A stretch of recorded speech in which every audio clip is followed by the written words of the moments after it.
Bueno, para continuar con los problemas que hicimos las dos clases pasadas, vamos a terminar haciendo algún tipo de referencia sobre la metodología y reforzar algunas cuestiones teóricas, ¿sí?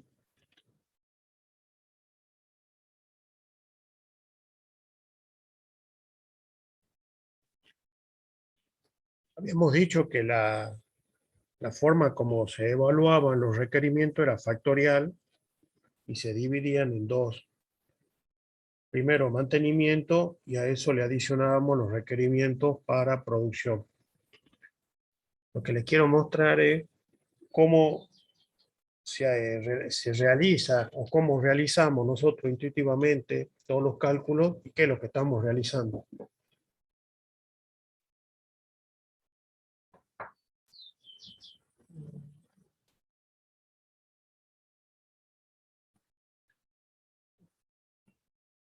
Todo el análisis parte del animal en ayuno. ¿Sí? Cuando el animal está en ayuno, está demandando energía para fundamentalmente el trabajo fisiológico y el funcionamiento de las ATPas a nivel de membrana, ¿sí? Para el bombeo contragradiente de los nutrientes. Cuando el animal está en ayuno, ¿sí? Está perdiendo peso, la energía proviene de los tejidos y produce lo que ustedes ya habíamos visto, 0,077 megacalorías por kilogramo de peso vivo elevado a la 0,75. Y esto es lo que el NRC denomina energía neta de mantenimiento. Que si recuerdan, en la tabla que usamos para hacer todos los cálculos, estaba en el segundo renglón y únicamente estaba en función del peso. ¿Por qué?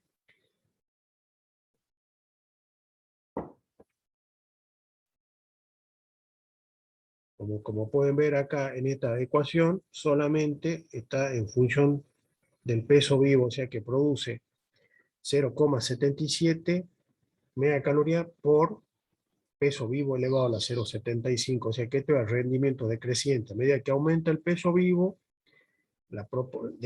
disminuye en proporción el aumento de calor. Ahora, cuando el animal, ¿sí?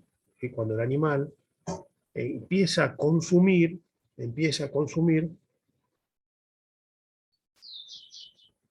los nutrientes, lo está obteniendo del alimento, ¿sí? Hasta que llega un punto, ¿sí? Donde el animal no pierde ni gana peso, que eso es lo que denominamos mantenimiento, y en este punto lo que se observa es que el animal, en este punto, el animal produce más calor que esta energía neta de mantenimiento. Cuanto más calor produce, es el incremento calórico asociado al mantenimiento. Y está en función de el tipo de alimento, de la concentración energética, como ustedes ya vieron, utilizando los valores de eficiencia. Esto que acá está planteado como una recta, no es necesariamente una recta, porque ustedes ya vieron, esto puede ser una zona sombreada, donde si la eficiencia aumenta, el incremento calórico disminuye, y si la eficiencia baja porque los alimentos son de baja calidad, el incremento calórico aumenta. Entonces, hasta mantenimiento, el animal no gana ni pierde peso y produce una cantidad de calor que va a ser la energía neta de mantenimiento más el incremento calórico debido al mantenimiento. Ahora, cuando el animal está en producción, ganando una determinada cantidad, ¿sí? Una determinada cantidad de ganancia diaria de peso vivo, que le podemos llamar X, lo que se observa es que el animal produce mucho más calor que el calor asociado al mantenimiento, que sería hasta este punto. Cuanto más calor produce el animal cuando está en producción, mayor. y va a ser el calor asociado al mantenimiento, que es todo esto que está en esta zona, más el incremento calórico asociado a la ganancia de peso, que al igual que el incremento calórico asociado al mantenimiento, va a depender de la concentración energética de ese alimento. Entonces, cuando el alimento mejora en digestibilidad, el incremento calórico va a ser menor, y cuando la eficiencia de uso sea menor, el incremento calórico asociado a la ganancia va a ser mayor. Siempre, si se fijan, siempre el incremento calórico asociado al mantenimiento es menor que el de ganancia. Eso lo habíamos mencionado, y eso es porque los procesos involucrados en el mantenimiento son más sencillos que cuando el animal está deponiendo tejido. Y la otra cosa que aparece acá es la energía retenida o la energía neta, ¿sí? Lo que figura en la tabla como energía neta de ganancia, que es cero en mantenimiento. ¿Por qué? Porque la ganancia de peso es igual a cero, y va aumentando en la medida que aumenta la ganancia de peso. ¿Sí? Y esto está en función de lo que habíamos visto el otro día cuando cerramos la clase, en función de la deposición de los tejidos, la energía de la grasa más la energía de la proteína asociada a la ganancia de peso. Y ahora vamos a ver algunas consideraciones relacionadas con cómo se relaciona la cantidad de grasa y la cantidad de proteína con el tamaño, el sexo y la ganancia de ritmo, ganancia de peso. Entonces, solamente tenemos energía neta de ganancia o energía retenida después de mantenimiento, cuando el animal está ganando peso. Y está asociado a esta relación entre la energía que está deponiendo de la grasa y la proteína. Entonces vemos que nosotros realizamos de manera factorial los cálculos. ¿Por qué? Porque consideramos el calor, ¿sí? Primero el requerimiento de energía asociado al mantenimiento, le sumamos lo que es de producción y vemos cuánta energía nos queda para la deposición de los tejidos. Esto graficando lo que es calor producido, ¿sí? Calor producido en función de la energía consumida. Entonces acá podemos poner que esto es mantenimiento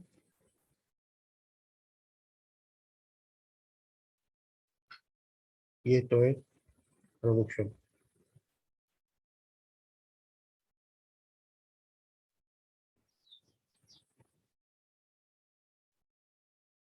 ¿Sí? ¿Se entiende?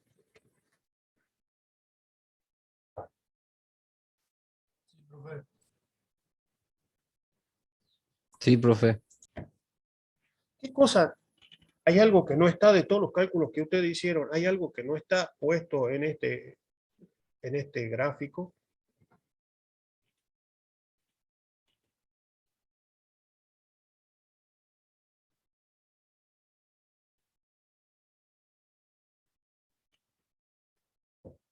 De todos los cálculos que ustedes hicieron, hay algo que no está acá.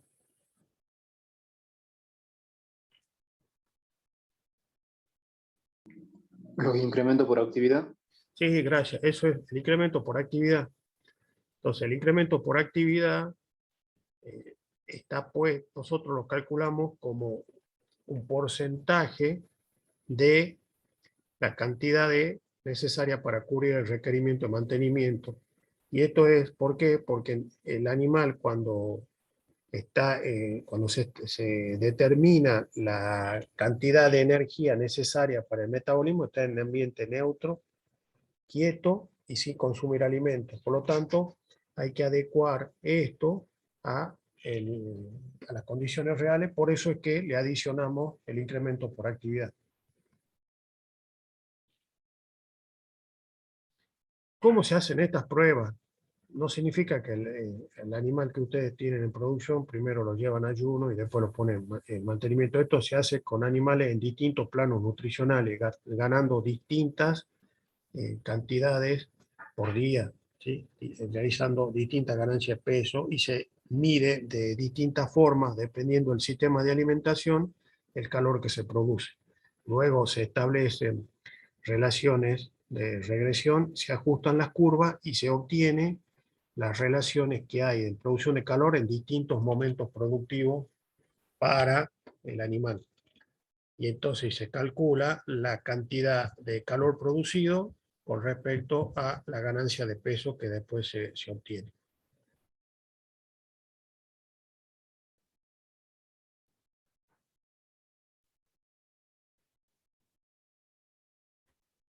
Bueno, y esto está relacionado con lo que vimos con la composición corporal. Entonces, la energía neta de ganancia o la energía retenida es la composición calórica de la ganancia de peso. Está relacionado por la cantidad de energía y proteína, como ya lo dijimos varias veces. En los animales mayores, cuando ustedes vieron en la curva de crecimiento, hasta la pubertad, los animales están deponiendo principalmente masa proteica. Por lo tanto, los animales jóvenes, ¿sí?, la mayor parte del aumento de la masa es debido, el aumento de peso es debido a la cantidad de proteína asociada al músculo que se está deponiendo. Y en animales adultos, ya desde pubertad en adelante, hacia el peso en faena, fundamentalmente está asociado a la ganancia de peso con el tejido adiposo y la grasa corporal. Por lo tanto, ya van a ver que las demandas de energía también son totalmente distintas. Y esta es la tablita que usamos para un novillo de 400 kilos, para un novillo en distintos pesos, ganando 1 kilo por día, y cuánto es la cantidad de proteína que se necesita. Entonces ya habíamos hecho los cálculos para un animal de 400 kilos que tiene un requerimiento de aproximadamente 4,98 megacalorías, y eso significa que esa energía va a estar asociada a 117 gramos de proteína y 456 gramos de grasa. Entonces, la tabla del NRC lo que establece como energía neta de ganancia son distintas combinaciones de energía asociada a la proteína y a la grasa. Que eso lo vemos como energía retenida o la energía neta de ganancia, que está dentro de la tabla, ¿sí?, dentro de la tabla que vemos como energía neta de ganancia. Fíjense, esto lo hice en función de los datos del NRC del 2000 para que vean cómo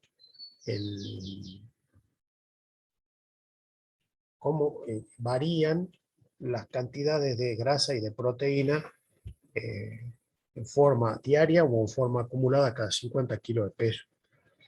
La tabla que habíamos visto antes mostraba que a partir de los 200 kilos y después del destete, la cantidad de proteína tiene una tendencia decreciente por día, ¿sí?, por cada kilo de peso. Pero si eso lo hacemos en forma acumulada, cada 50 kilogramos de peso vivo, la tendencia de la curva es a ritmos decrecientes, ¿sí?, tiende a hacerse constante, ¿sí?, y a hacerse achatada. A diferencia de la grasa, donde los ritmos de ganancia, la acumulación por día de grasa es creciente, y si lo acumulamos cada 50 kilogramos de peso, tiene una tendencia exponencial. Fíjense acá, en 400 kilos está el valor que utilizamos para hacer el cálculo de la cantidad de energía neta de ganancia para un novillo de 400 kilos. Ya si vemos, en este punto tiene una tendencia decreciente con respecto a 350 y es mayor con respecto a otro punto que podría ser la de 450 kilos. Pero en cambio la de la grasa es totalmente distinta y acá tienen el valor próximo que nosotros utilizamos, perdón, esto no, acá, el valor que nosotros utilizamos, ¿sí? Y que es tiene un ritmo creciente con respecto al anterior y con respecto al posterior, que es de los 450 kilos. O sea, la acumulación de grasa tiende a ser exponencial siguiendo esta curva de acumulación cada 50 kilos de peso. Y eso es muy importante para definir la estrategia de ganancia de peso que se quiera hacer durante la pubertad para maximizar la ganancia de músculo o cerca de la terminación para maximizar la deposición de tejido adiposo. Bueno, y si las graficamos a las dos en conjunto, se ve esto, que la proteína tiende a hacerse asíntota, ¿sí? A tener ritmo decreciente, en cambio la grasa tiende a tener un ritmo de crecimiento exponencial. Entonces, alrededor de la pubertad, ¿sí? Alrededor de la pubertad, la cantidad de grasa tiende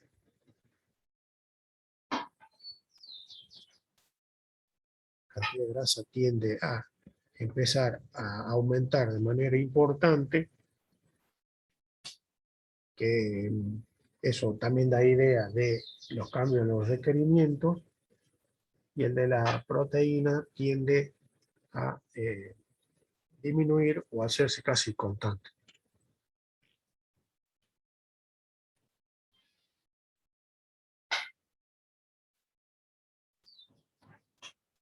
Entonces, para ir ya redondeando sobre este tema, entonces podemos decir que la cantidad de proteína, o sea, los requerimientos para la ganancia de peso dependen, como ustedes lo ven en la tabla, de la ganancia de peso, del peso del animal y del sexo.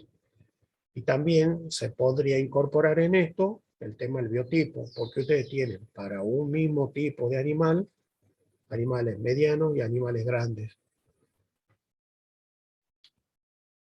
Cuando la ganancia de peso disminuye, la que más afectada es la cantidad de grasa, ¿sí? Que la de proteína.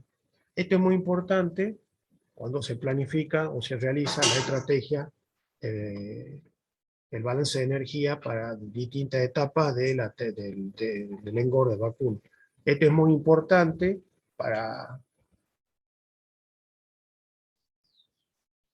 cuando se analiza o se planifica para la recría, donde tiene que ser muy importante la deposición de proteína para que haya una muy buena deposición de tejido muscular, ya que si en la recría el animal está ganando mucho peso, va a tener disponible mucha energía y puede llegar a deponer mucha cantidad de grasa. Por lo tanto, en la recría es fundamental modular y adecuar la ganancia de peso a maximizar la cantidad de proteína. ¿Qué es lo que dice acá? Lo que sigue, que las tasas moderadas favorecen el desarrollo de la tasa de la masa muscular. En fin, la ganancia de peso para la recría no debería superar 1 kilo de peso, ¿sí? Justamente para favorecer el desarrollo de el tejido muscular. Entonces, ahora, cuando ustedes ya están en terminación, si hay un aumento del peso, si es fundamental la deposición de grasa, y ahí sí la ganancia de peso deberían exceder el 1 kilo de peso, ¿sí? 1 kilo 100, 1 kilo 200, para maximizar la deposición de grasa y que puedan tener un producto que sea aceptado por el mercado, ya que la gente busca o prefiere carne que tenga algo de grasa, ya que lo asocia con la jugosidad y el sabor. Y aparte, también es muy importante para la protección de la media res cuando se la mantiene en frío. ¿Sí? Y como ya vimos en las curvas anteriores, con el aumento de peso aumenta la acumulación de grasa y disminuye la proteína. Por eso es muy importante elegir y adecuar la ganancia de peso a cada una de las etapas en las cuales con las cuales se está trabajando. Bueno, y esto es adaptado a Dimarco. Acá se ve la cantidad de proteína de músculo y grasa en toros, novillos y vaquillonas, ¿sí? Y donde ustedes pueden ver que la cantidad de músculo, ¿sí?, es menor en las vaquillonas y aumenta hacia los toros. A diferencia de la cantidad de grasa, que es menor en los toros y tiende a aumentar a las vaquillonas, y estando en situación intermedia, los novillos. Y esto es muy importante porque de acuerdo a esto también se definen los requerimientos para los distintos biotipos animales. Y si se grafican, estos son los requerimientos de la vaquillona, los novillos y los toros. Las vaquillonas van a tener mayores requerimientos de energía para un mismo peso que los novillos y que los toros. Esto es lo que se denomina el contenido energético de la ganancia. ¿Sí? Entonces, si ustedes en la tabla se fijan en la tabla, los requerimientos para los distintos animales del mismo peso aumenta en forma muy marcada para las vaquillonas, para el novillo y para los toros, que eso lo hicimos en uno de los problemas. Y eso también va a definir la cantidad de grasa que está deponiendo y los requerimientos. ¿Sí? Si eso lo hacen para dos momentos, van a tener estas tendencias en las curvas, donde los requerimientos para la vaquillona siempre van a ser mayores que para los novillos, que para los toros. Y esto está asociado fundamentalmente por las diferencias en la deposición de los tejidos, fundamentalmente el tejido adiposo, que es el que más energía requiere.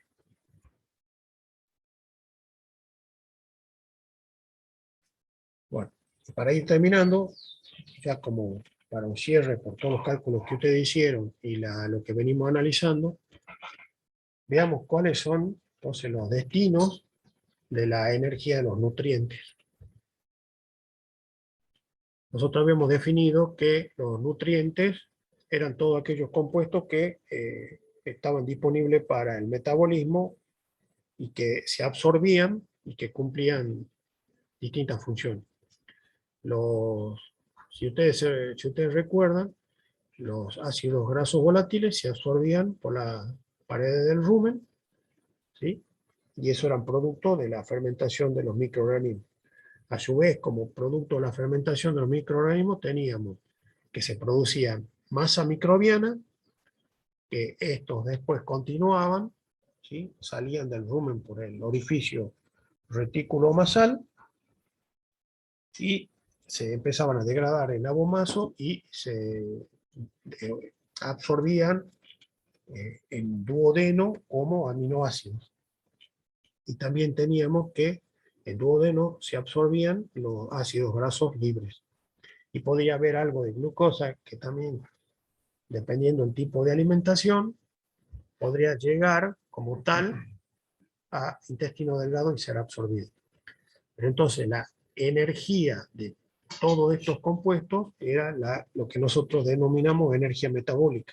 O sea, la energía de los ácidos grasos volátiles, la energía de los aminoácidos y los ácidos grasos libres fundamentalmente. Esa energía se utilizaba con dos fines. ¿Sí? Nosotros dijimos que esa energía la usábamos para mantenimiento y producción, habíamos dicho. Ahora, en términos generales, podemos decir que la energía metabólica se utiliza para la síntesis de compuestos, ¿sí? Y la deposición de tejido, pero a su vez esa energía metabólica se utiliza para producir energía en el ciclo de Krebs, producir ATP, que con eso ATP se va a realizar fundamentalmente trabajo fisiológico, ¿sí? El trabajo de todos los órganos, corazón, pulmones, fundamentalmente, y la actividad de las ATPasas, ¿sí? La bomba de sodio y potasio, a nivel de membrana. Entonces, para que haya síntesis, hay un gasto de energía, ¿sí? Hay un gasto de energía importante que el organismo destina, que es relacionado por todo el funcionamiento de los distintos órganos y el bombeo de nutrientes a través de los distintos órganos. Que todo, entonces, todo este trabajo fisiológico y la bomba de sodio y potasio está relacionado con la sumatoria de todos los ATP que el organismo necesita, y esto es lo que, en definitiva, el organismo genera como calor.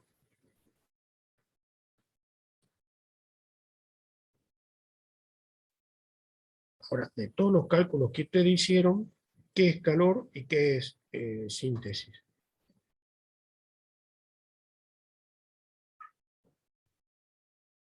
Entonces, podemos decir que la energía neta de ganancia, o la energía retenida, ¿sí? Perdón, la energía metabólica total va a ser igual a la energía neta de ganancia, ¿sí? La energía retenida en proteína y grasa, más la energía que se pierde como calor asociada a todos los ATP que se producen para el funcionamiento general del organismo. Entonces, tenemos que lo que va a ser calor, y de todos los cálculos que ustedes hicieron, todo lo que va a ser calor va a ser la energía neta de mantenimiento, el incremento calórico asociado al mantenimiento, el incremento calórico asociado a la producción, y como energía neta de ganancia o energía retenida, solamente va a ser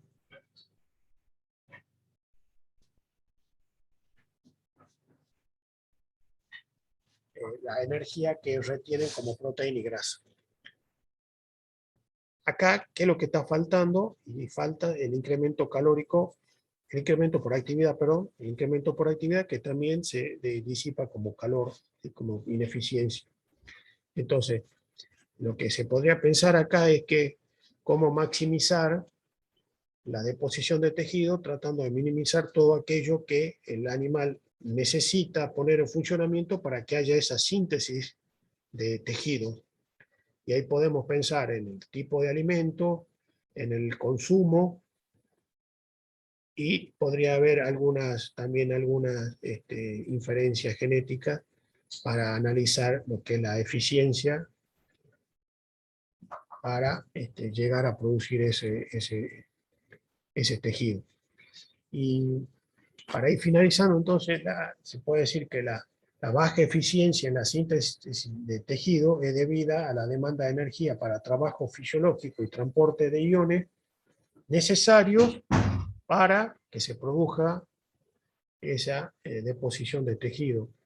¿Dónde se produce fundamentalmente? Eso lo mencionamos, en el tejido visceral, ¿sí? Fundamentalmente en el tejido digestivo y fundamentalmente en el tejido, en el hígado, donde si bien representa una pequeña parte del peso total del organismo, es donde mayor cantidad de calor se produce. Esta es una fotografía, para ir cerrando, una fotografía de una termocámara de un animal en reposo, donde las zonas más claras muestran la mayor intensidad en la deposición de tejido, perdón, mayor intensidad de generación de calor. ¿Y eso dónde ocurre? Acá en el morro, en la parte inguinal, ¿sí? Supongamos la ubre, ¿sí? Y en menor medida en algunas zonas del cuero y de las extremidades y en la punta de las extremidades. O sea que el animal permanentemente está disipando energía como calor, que al ser organismo que tenemos una temperatura constante, lo usamos para mantener esa temperatura, pero esa temperatura también está asociada con energía que se está disipando al medio por la actividad de los distintos tejidos para que se cumpla con el objetivo de producción que estamos buscando.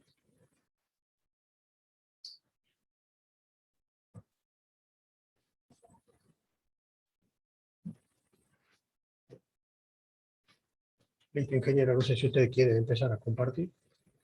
¿Usted tiene alguna duda de esto?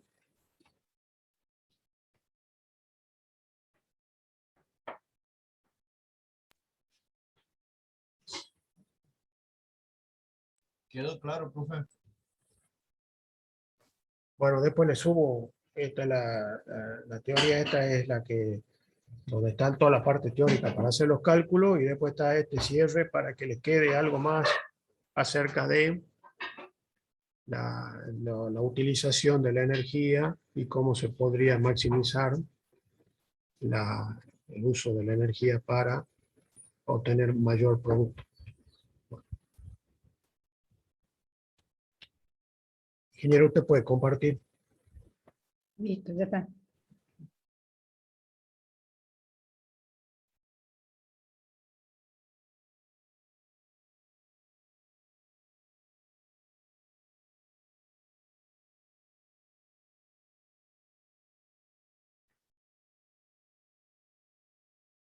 ¿Se ve ahí? Sí, profe. Sí, profe, Bueno. sí se ve. Bueno, vamos a empezar con el último sistema productivo. Como ustedes han visto, arrancamos con un sistema muy extensivo, que es el de cría, y estamos entrando con más intensidad a engorde.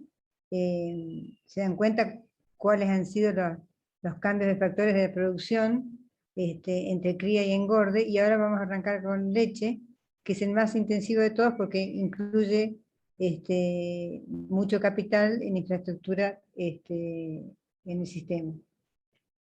En cuanto a la cuestión que acabamos de ver recién, relacionada con lo que es la estrategia de alimentación, el sistema de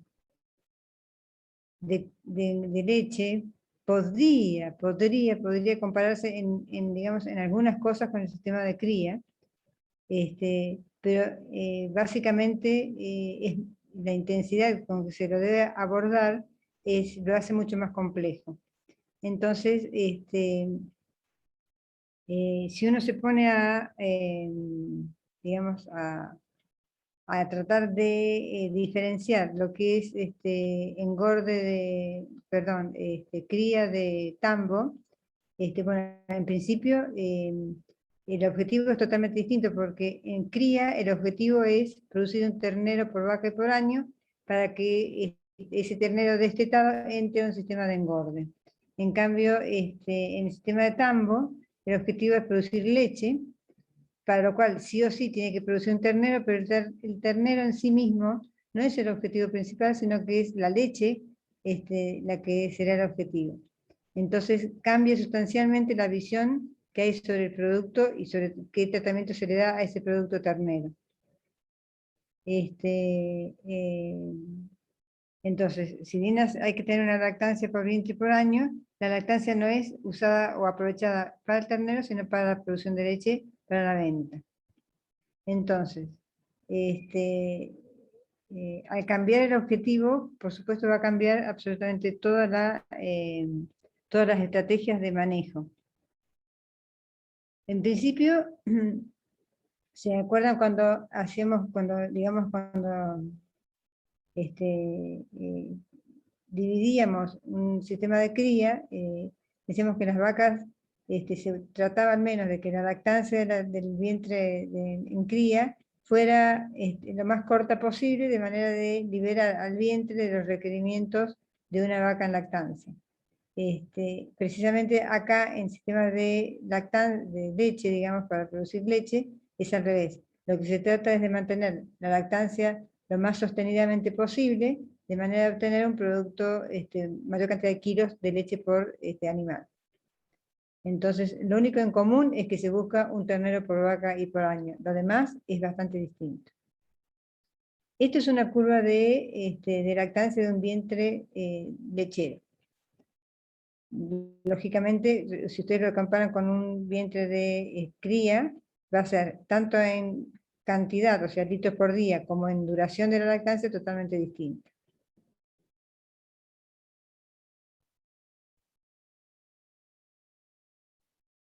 ¿Qué ven acá? ¿Qué ven de distinto de esta curva con la que sería la de un vientre de cría?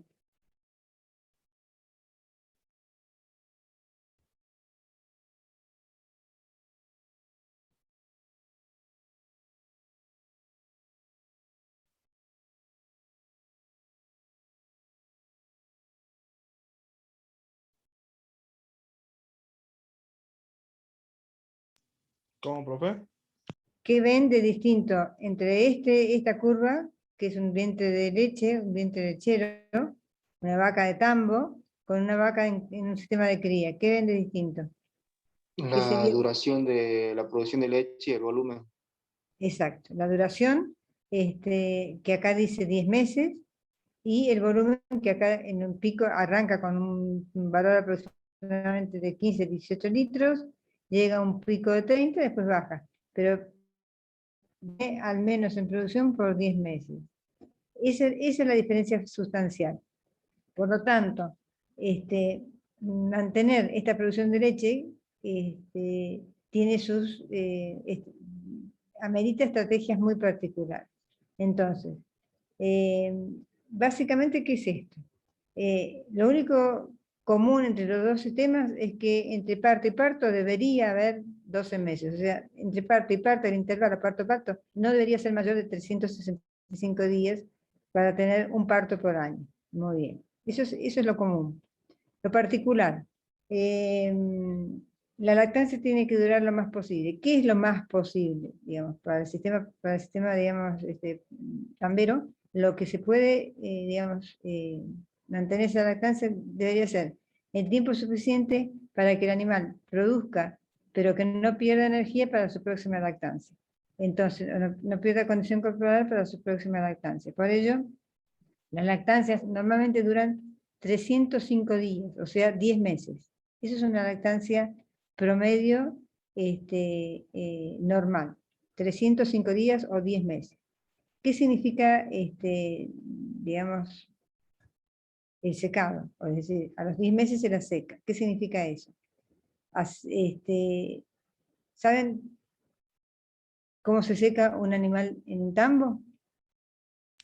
¿Se la deja de ordeñar? Exactamente, se la deja de ordeñar, así de sencillo. Es decir, así como en una vaca de cría se retira el ternero, en un tambo se la deja de ordeñar. Entonces, el secado es artificial, es decir, el hombre seca a la vaca porque la deja de ordeñar. Entonces el animal va, digamos, a disminuir su producción en unos días y después se seca totalmente. Entonces el hombre es el que seca al animal a los 10 meses. La otra cuestión es, esta vaca en ordeño, o sea, durante el tiempo que dura, esos 10 meses que dura el ordeño, ¿no es cierto? ¿Qué ven acá en la curva esta de producción? ¿Qué se ve en la curva?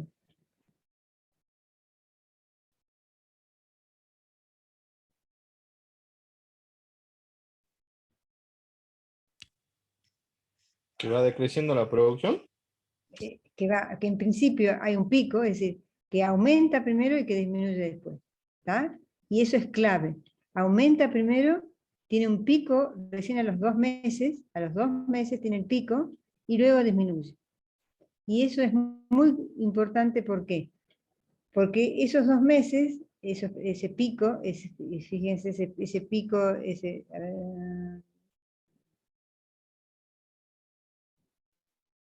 este pico de acá, este pico, coincide, supuestamente coincidiría con el periodo en donde el animal tendría que entrar al servicio de nuevo para cumplir su objetivo de producir un ternero por año. Entonces, como ustedes saben, y esto sí se parece en algo, en muy poco, pero se parece en algo a un sistema de cría, en el momento de máxima producción de leche va a ser un momento de máximos requerimientos. Entonces, justo los máximos requerimientos del animal van a coincidir con las necesidades de quedar preñada, porque si no, no cumpliría con su objetivo de producir un ternero por vaca y por año. ¿Estamos? Muy bien.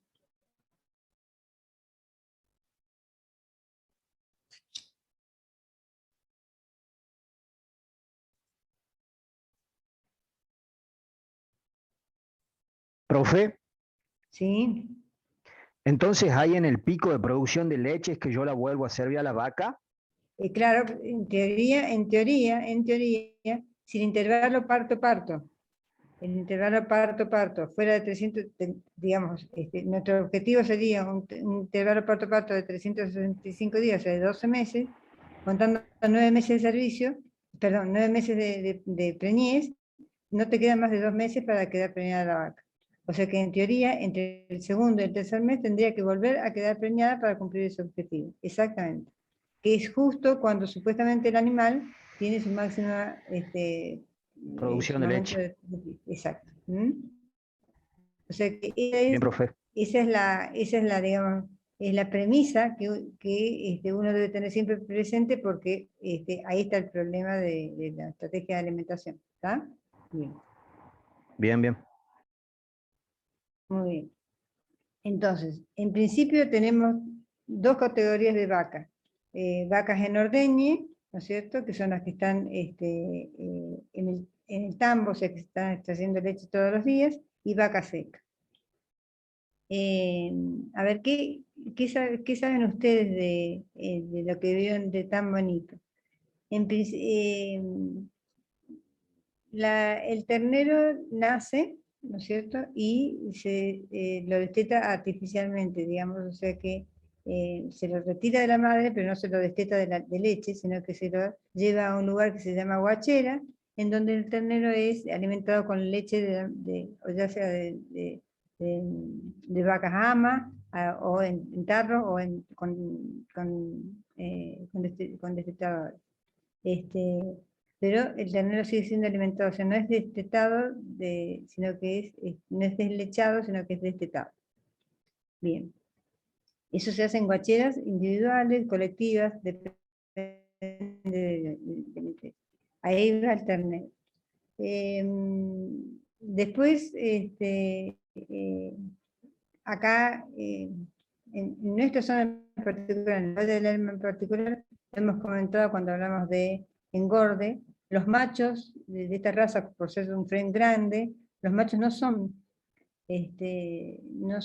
digamos, insertados en un sistema de engorde fácilmente, así que con el macho siempre hay problemas para insertarlos en el sistema de engorde. En cambio, las hembras, no hay problema, porque las hembras van a la reposición. Entonces, desde la guachera salen las hembras de la reposición, y los machos van a sistemas de engorde en general bastante precarios. Muy bien. Entonces, ese es digamos, el camino de los terneros y de las terneras. Muy bien. Entonces, en principio, las categorías de animales que ustedes van a manejar de aquí en adelante van a ser la vaca en ordeñe, con un periodo de aumento de la producción, un pico de producción y un periodo en donde la producción disminuye. Esas son las categorías que ustedes van a manejar, más una vaca seca, en donde el animal está seco, pero se está preparando para la próxima lactancia. O sea que está preñado, pero se está preparando para la próxima lactancia. Esas son las categorías. O sea que vaca seca, escuchen bien lo que les digo, vaca seca y vacía, vaca seca y vacía, ¿existe en un tambo?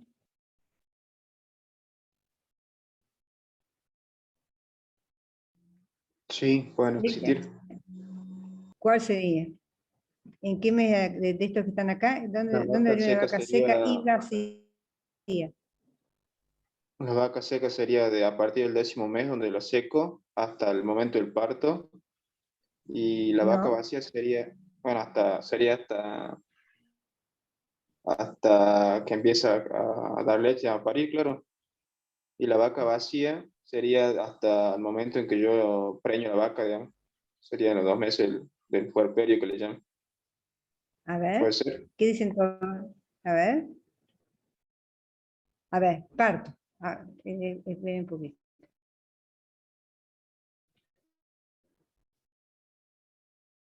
Y de parto hasta secado sería vaca vacía, Este es el parto. vaca seca, de Desde la seca hasta el parto. parto, del parto, ¿hasta dónde sería vaca? Desde acá parió, ¿no es cierto?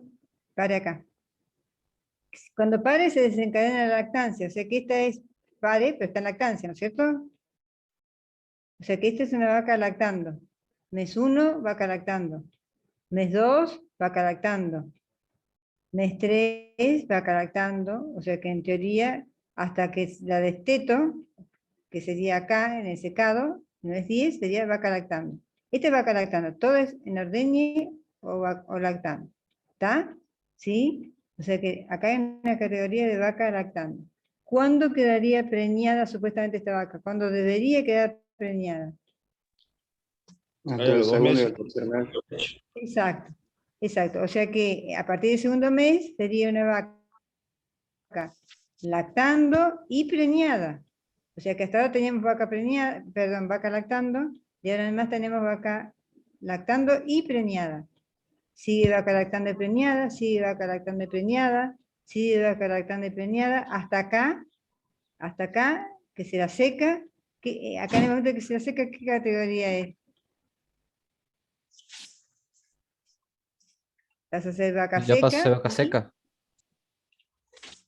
Y preñado, ¿no? pero Vaca. continúa con la preñez, porque es vaca seca y preñada. O sea que el animal nunca deja, digamos, o está, está produciendo leche, o está sin producir leche, pero preñada. ¿Se entiende? Eso significa que nunca en un tambo, en teoría, nunca debería haber una categoría de vaca seca y vacía. No debería existir. Porque la categoría son o está preñada y lactando, como en este caso, que son los máximos requerimientos, o está seca, pero está preñada porque está a punto de parir. La categoría de vaca seca y vacía no existe en el tambo. Eso es muy importante recordarlo también.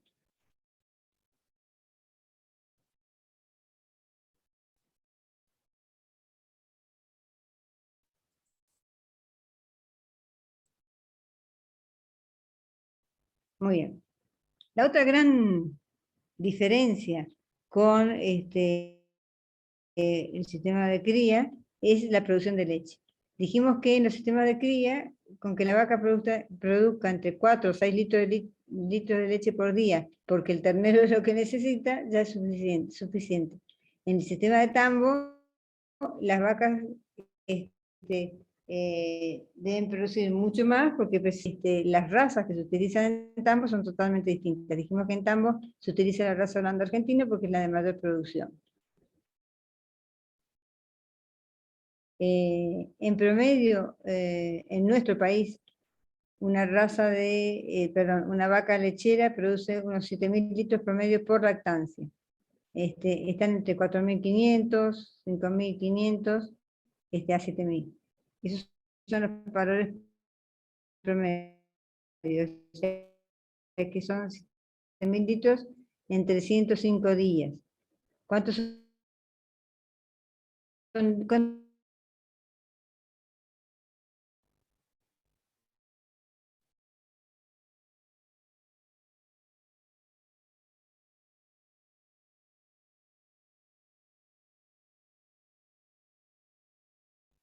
23 litros por día. O sea que en promedio nuestras por día de leche durante 305 días en promedio. En promedio. Al principio es menos, en el pico es más y después baja. ¿Podría repetir, profe, el promedio? bien. Se me cortó un poquito. 7.000 litros en 305 días, en promedio serían 23 litros.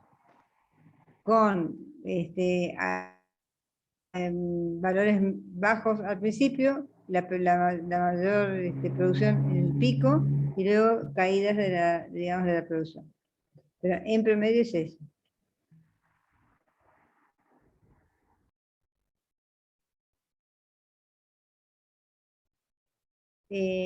Los valores más altos llegan a los 42 litros por día.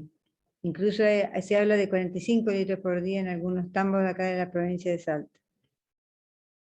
Este caso en particular que les pongo acá es de un tambo de Trenquelauquen, la zona tambera por excelencia. Esta es una vaca de 42 litros, por ejemplo. De paso, fíjense el biotipo de este animal. Es totalmente el biotipo de una vaca lechera tiene una conformación con el objetivo de producir leche. Fíjense, todo el cuarto anterior empezar, es un animal huesudo, sin depósitos grasos importantes, y con el cuarto posterior muy desarrollado porque tiene que soportar todo el sistema mamario. En cambio, la vaca la vaca de carne es una vaca que es muy musculosa, con digamos, las masas musculares bien distribuidas en cuarto anterior y posterior. En cambio, este es un triángulo absolutamente preparado para producir leche. Y en efecto son una máquina de producir.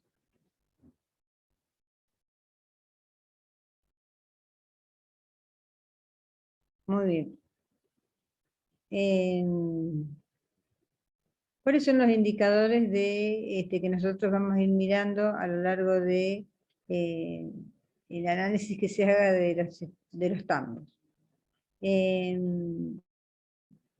Los indicadores que vamos a ir mirando son, o que nos van a ir diciendo, nos van a ir indicando la eficiencia del sistema.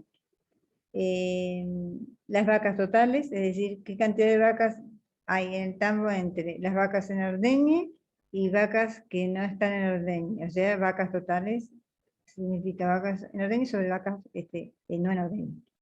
Entonces, eso nos da el porcentaje de vacas totales, que lo óptimo sería un 70% para arriba. Eso sería lo óptimo. ¿Por qué? ¿Qué significa 70%? Que hay un 70% de vacas en ordeñe y un 30% de vacas en otros destinos, que están en último tercio de la gestación, están comenzando a producir leche. Entonces no debería ser un tambo con más del 70% de vacas fuera de producción. O sea que las vacas en ordeñe son clave. El porcentaje de vacas en ordeñe es un indicador clave para tener en cuenta. Los otros datos que nos interesan digamos, de los reproductivos son el intervalo parto-parto, que no debería ser mayor de 13 meses, y el intervalo parto-preñez, que no debería ser mayor de 100 días. Eso es lo que se llama días abiertos, también lo van a encontrar por ahí como días abiertos. O sea, entre parto y preñez, no más de 3 meses, aproximadamente 100 días. Eso en cuanto a los productivos y reproductivos que nos interesan. Después, las cargas por hectárea, las kilos por hectárea de producción cabezas por hectárea, y todo, digamos, eso se modifica mucho de acuerdo a la zona en que nos encontremos, que ya vamos a ver con más detalle dónde está. Luego están los datos de producción. ¿Cómo se mide la producción? Digamos, cómo evaluamos la producción tiene que ver cómo es el sistema de comercialización.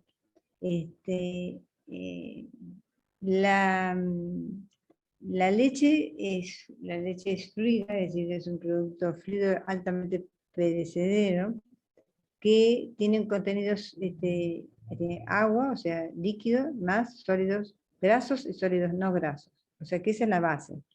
El agua no nos interesa, o sea, que lo que nos interesa son los sólidos grasos y los no grasos. Eso es lo que es la parte de los nutrientes a la que se transforma en producto. Por lo tanto,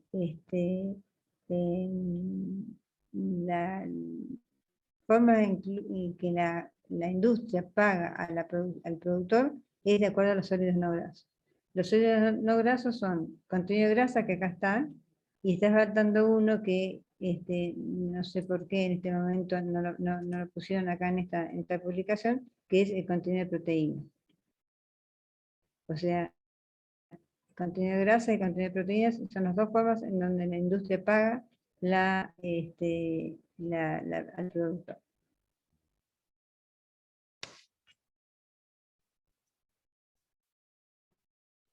Muy bien. Como les decía, por el tipo de producto que se comercializa, o sea que se transfiere entre el productor y el comprador, la leche es altamente perecedera, por lo tanto, tiene que ser, digamos, trasladada desde el tambo hasta la industria de una manera rápida. Por ello, los tambos se sitúan digamos, en sectores cercanos a las industrias para poder cumplir con este objetivo. Estos, digamos, cuencas lecheras. En nuestro país hay 21 cuencas lecheras, de las cuales nosotros somos los más chiquititos, somos los más chicos, digamos, más chicos incluso que los tucumanos, que tienen la cuenca de Trancas, que es un poco más grande. Las cuencas más importantes sin duda es la de Santa Fe Córdoba. La cuenca más importante es esta, Santa Fe y Córdoba, que es el sur de Santa Fe y Córdoba, que es Ancor. Esta es la cuenca más importante, y después está la de Buenos Aires, que es la de tanto Abasto Norte como Abasto Sur, que son las de Mastelón. Esas son las más importantes en cuanto a volúmenes producidos.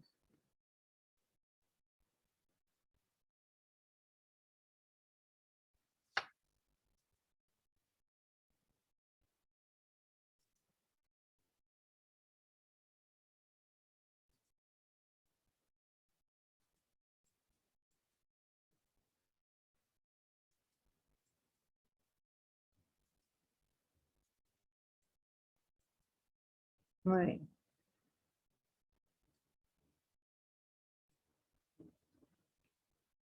¿Cómo es el circuito de producción?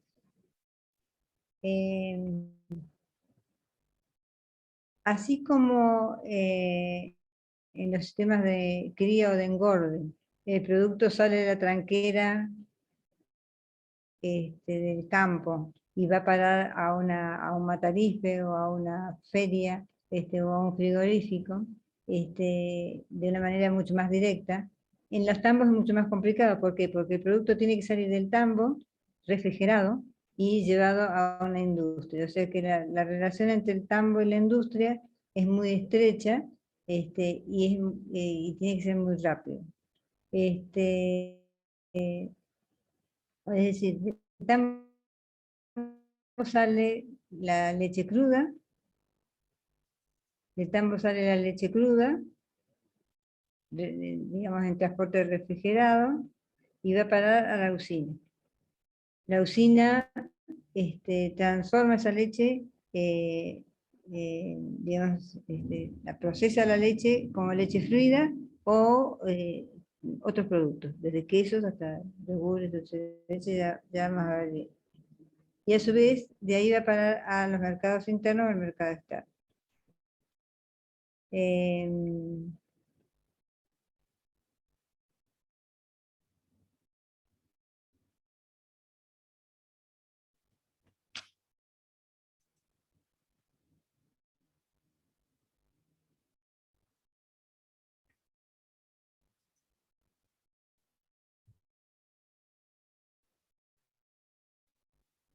Estos son los productos que se hacen: la leche fluida, después las leches en polvo, los quesos, que es el mayor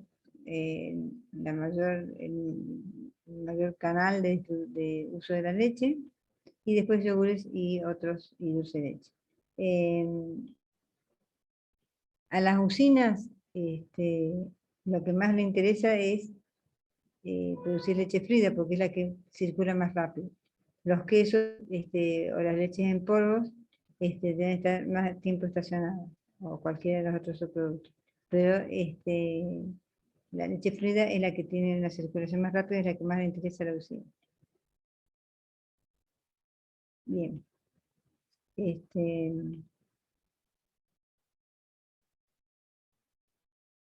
De nuestra producción total, el 75% va al mercado interno y, digamos, una baja proporción va al mercado externo. Muy bien.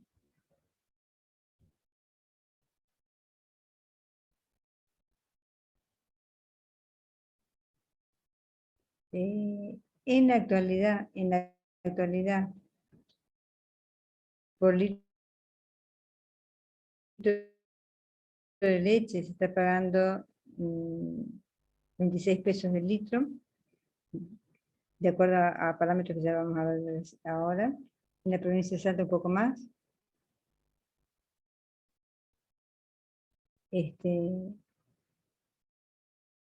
en total se están produciendo en el país 11 millones de litros. 11 millones de litros. En 10.000 tambos. 10.411 tambos producen en total 11.113.000 litros aproximadamente, con un promedio de 153 vacas por tambo. Esta cantidad de unidades productivas, estos 10.411 tambos, han ido cayendo en los últimos años, en los últimos 15, 20 años, porque se han ido aumentando digamos, las presiones por la tierra, como en todos los otros sistemas, las presiones por la tierra, entonces se han ido, los tambos más pequeños han ido desapareciendo y se han ido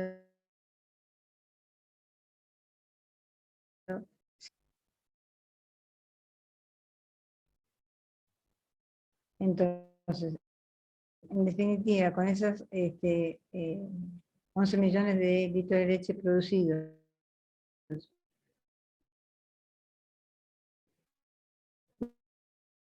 y con la leche que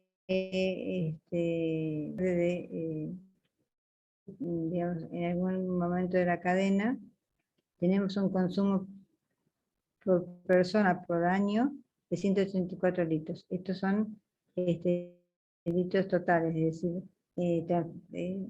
tanto leche fluida como transformada.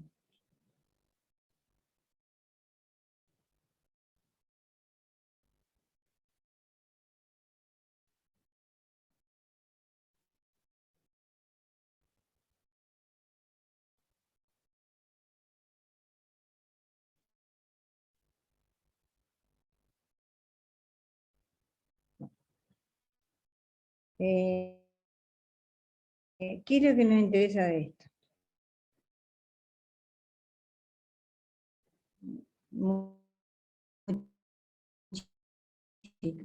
La provincia de Salta tiene aproximadamente con una cantidad de, ¿cuántas vacas tienen? 10.000 animales. Aproximadamente. Esa es nuestra producción. O sea que nosotros tenemos una cuenca pequeña y eso hace que tengamos muchos problemas con las competencias.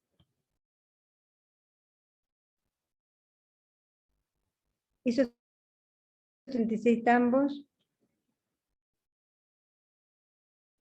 tienen varias debilidades, llámenle, varias debilidades o amenazas incluso. Primero y principal,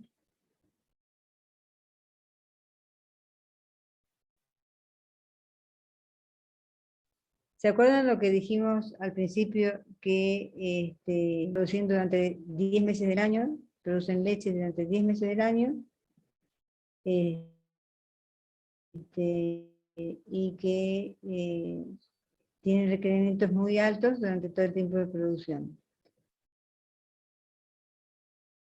¿Cuál es la diferencia principal que ven ustedes en la alimentación?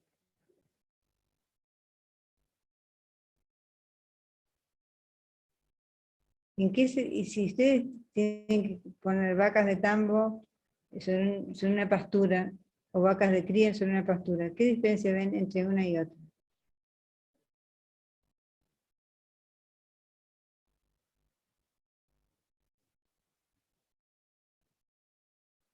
La vaca de cría las pusimos siempre sobre pasturas pasturas megatérmicas, estacionales, con crecimientos en la época de lluvia, que detenían su crecimiento y que bajaban la digestibilidad en las épocas secas. Así pusimos las vacas de cría. ¿Podría esas pasturas podrían mantener a estas vacas para producir todo el año leche?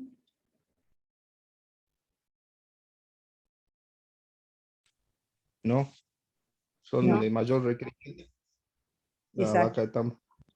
Porque incluso los requerimientos de la vaca de cría no eran satisfechos, ni siquiera alcanzaba para vacas que producían 4 o 5 litros de leche, que son las que necesitaban 18 megacalorías, ¿recuerdan eso? En cambio acá son animales que tienen requerimientos de mucho más, estamos hablando de 15, 16, 17, estamos hablando de 40 litros de leche. Entonces una pastura megatérmica, por ejemplo, por más que esté en su mejor momento, no sería suficiente. Por lo tanto, estos sistemas tienen que ser instalados, implementados en lugares donde haya muy buena capacidad de producción de pastura, de forraje. ¿Dónde ocurre eso? ¿Dónde podríamos tener muy buena capacidad de producción de forraje para satisfacer requerimientos muy altos? ¿De qué forraje estaríamos hablando? Ustedes ya usaron forraje. Alfalfa. ¿De qué forraje estaríamos hablando? Proteico, alfalfa. Exacto. Estamos hablando de un proteico, de un forraje de muy buena calidad, proteico o energético, pero de muy buena calidad. ¿Y eso qué demanda? ¿Un forraje de ese tipo qué demanda? Riego. Riego. Exactamente. En esta región, en el semiárido, estos forrajes de alta calidad, estos forrajes de alta calidad demandan riego, sí o sí. Entonces, ¿dónde hay riego? ¿Dónde hay riego en nuestra provincia? Acá en el Valle Lerma. Exacto. Riego hay en el Valle del Lerma o en las zonas, por ejemplo, del Estudio Juramento, podría ser. ¿Está? Entonces, la ubicación de los tambos, y además porque tiene que ser cerca de la industria, o sea que no solo por una cuestión de alimentación, sino por una cuestión de industria, de proximidad con la industria, o sea, el acceso a la cuenca láctea, sí o sí tiene que ser en la proximidad de la ciudad, o sea que tendría que ser en el Valle del Lerma.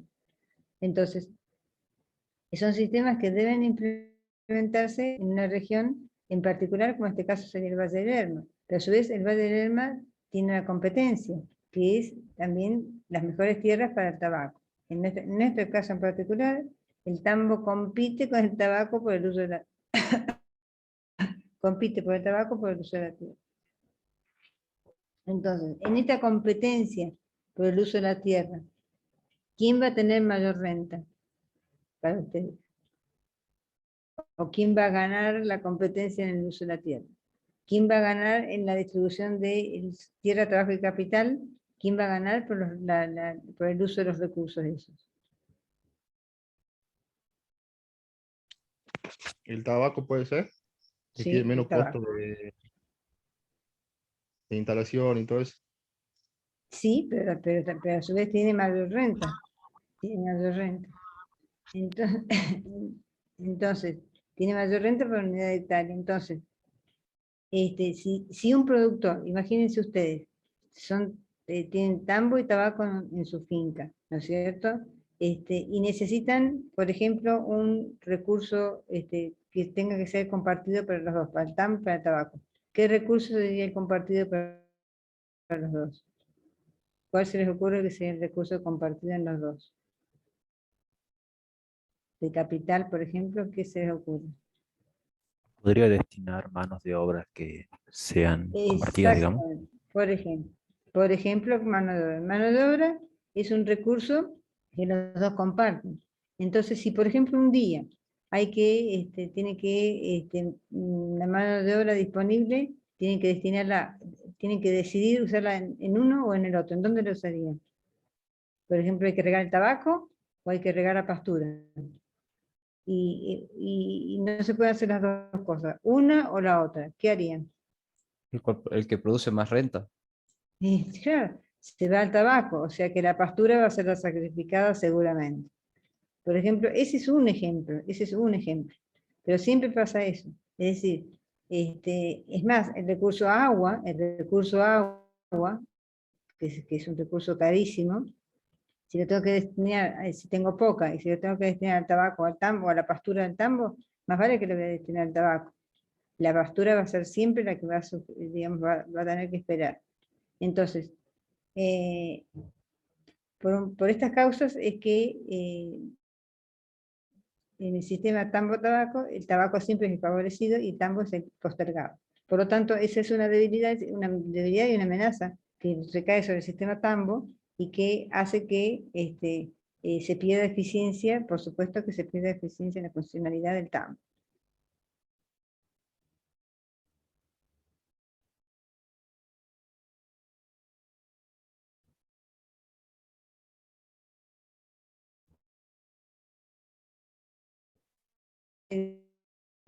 Perdón, estos 36 tambos o EAP producen unos 100.000 litros diarios de leche que se distribuyen en cuatro compradores o usinas. Entonces, estas 36 que son los productores aproximadamente, se distribuyen venden su producción a 4 usinas. Estas usinas la transforman tanto en leche fluida como en leche fluida o transformadas, digamos, en otros productos, y entran al comercio, en nuestro caso al comercio zonal, y de ahí van a los consumidores.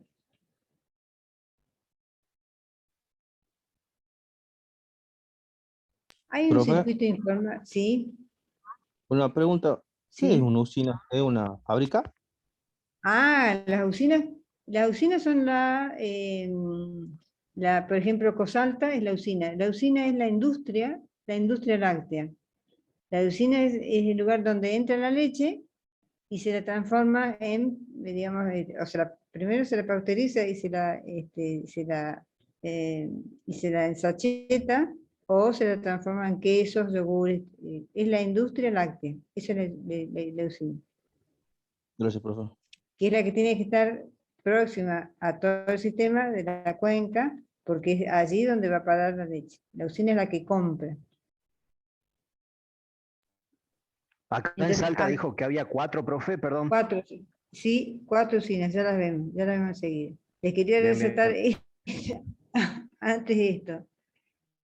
Hay un circuito que no va a la usina, hay un circuito informal, que es bastante importante y que es la leche que aparece,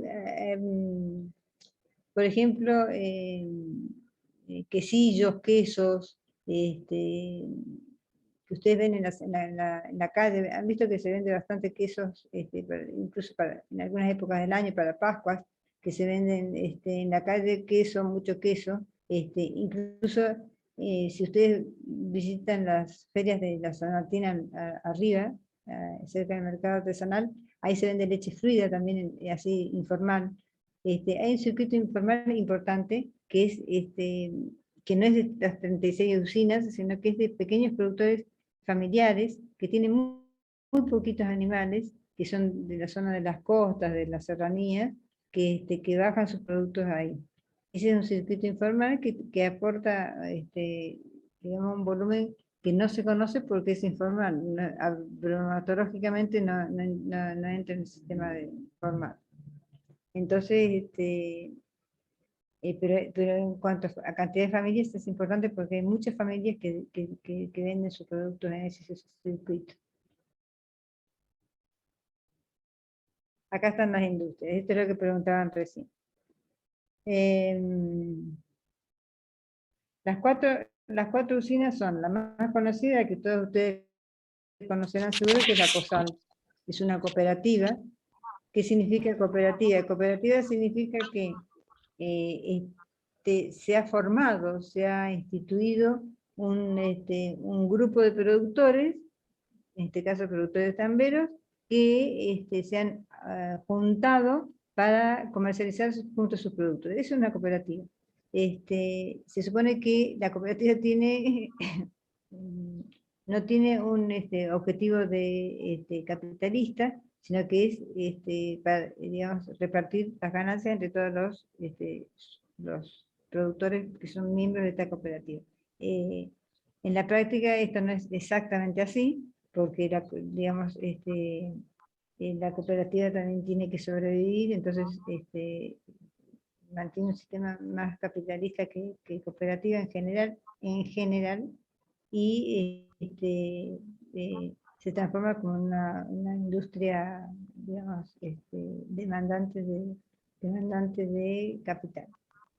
Esa Escosalta es una, la otra son empresas privadas, absolutamente privadas, o sea, no son cooperativas sino privadas, que es Lácteos Mu. La otra es Campo Quijano,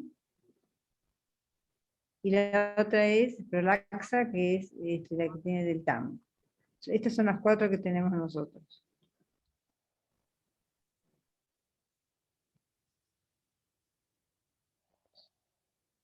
Leche fluida en sachet.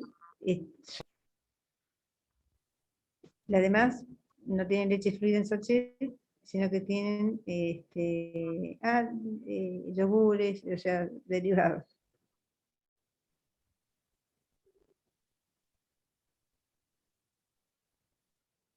Bien.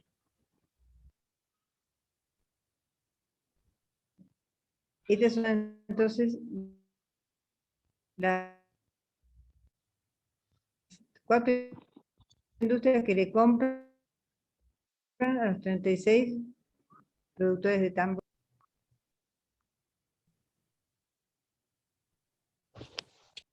Así como había debilidades del propio sistema, que son las que acabamos de decir respecto a las relaciones tambo-tabaco, por ejemplo, en cuanto a digamos, a la distribución de los recursos, hay amenazas que vienen de afuera, que no tienen que ver con el propio sistema, sino que vienen de afuera.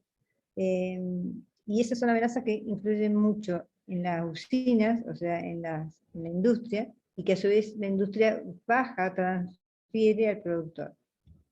Las principales amenazas que la industria recibe acá en la provincia es el ingreso de leches de excedentes de otras cuencas. ¿Qué significa ingreso de excedentes? Las cuencas más importantes, las que dijimos, por ejemplo, la Sancor, o la de Mastelone, o sea, las del centro, de Buenos Aires, esas generan mucha leche de excedente, es decir, que no pueden ser comercializadas en su zona de influencia y que son exportadas, entre comillas, hacia otras zonas del país con precios más bajos de lo que normalmente se comercializa en su propia zona. A la provincia de Salta y compiten de manera, digamos, de manera inapropiada con nuestras propias producciones.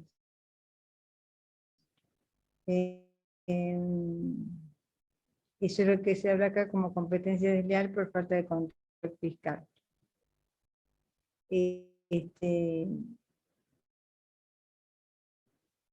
La otra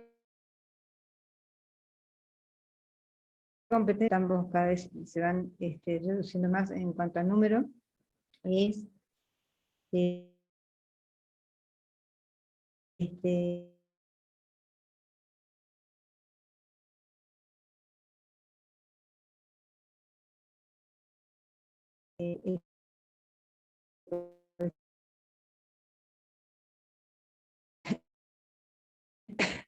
crecimiento demográfico, para sostener el crecimiento demográfico, es decir, para